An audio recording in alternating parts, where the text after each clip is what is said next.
Hi. So today we're going to talk about the role of social process theory in Ruby Frank's abusive behavior.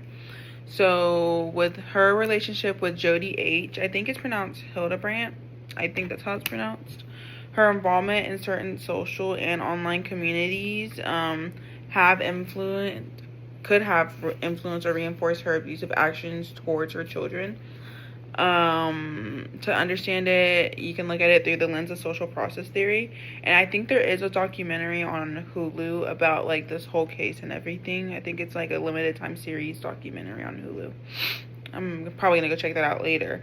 The theory highlights the significant role that learned behavior, peer associations, and socialization does play into shaping like our actions. Social process theory tells us that behavior is not just something that happens.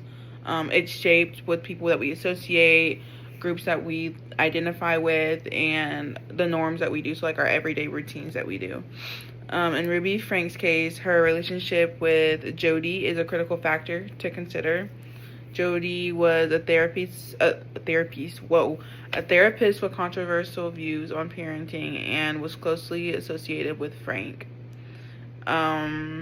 In social process framework, the people that we do interact with, the ones that we trust, look up to, or have close relationships with, have strong influences on our beliefs and actions. So, like in this case, it was her therapist. I'm assuming that's what she was. It was her therapist. So, like, she trusted her with all of her things and, like, patient therapist confidentiality. If Frank and Jody shared similar views on child rearing, particularly with strict or controlling approach, then Frank may have learned to model her own parenting practices after what she observed or was taught. So, like, I'm guessing, like, with whatever it's called, she could have grown up with something else and, like, been like, oh yeah, so this is how, like, I was raised and everything, so I think this is like the proper parenting way. But according to social process theory, this is a key part of the social learning process. People learn by watching, and over time, the behaviors become a part of their own, like, everyday routine, like saying. If Frank viewed that Jody's approach was as effective or authoritative as it could have been, it could have encouraged her to adopt similar methods when raising her own children through constant reinforcement of the ideas with the relationship. So, like, Jody may have come to view her actions as acceptable, but, like, they weren't, because she literally abused her children. And that's not right. That's foul. But the role of the online communities plays a part, too. Ruby Frank, she was an active figure in the online world with her family. So, like, she had a family channel on YouTube called 8 Passengers. It provided not just a space, but like to like hold memories of like her family's life and everything. It provided that. But it was also a forum of where she could engage with a community of viewers, and online communities can be influential on a person and provide consistent feedback. And for Ruby Frank, the feedback was whether it came to approval, admiration, or validation of her parenting style. So that's really all for that.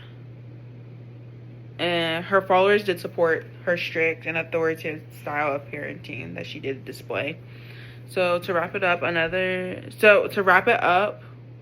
in conclusion, Ruby Frank's abusive actions towards her children can be understood through the social process theory. And it's a result from learned behaviors. So, like, it could have been from, like, her previous parents on, like, how she was raised and everything. The learned behaviors, the peer associations, the therapist that was helping her, and social reinforcement, her viewers. So, like, those are the 3 main things that, like, you can, like, do it. So, like, having, like, that admiration for social reinforcement. Her relationship with Jody more than likely played a central role in shaping her parenting views, while the feedback from online communities reinforced those behaviors. So by surrounding herself with individuals who shared like the similar ideas, she believed that over time turned them into her own parenting practices. But at the end of the day, the validation she received from both personal and online networks could have like intertwined and everything to like make the cycle of abuse where it was normalized for her.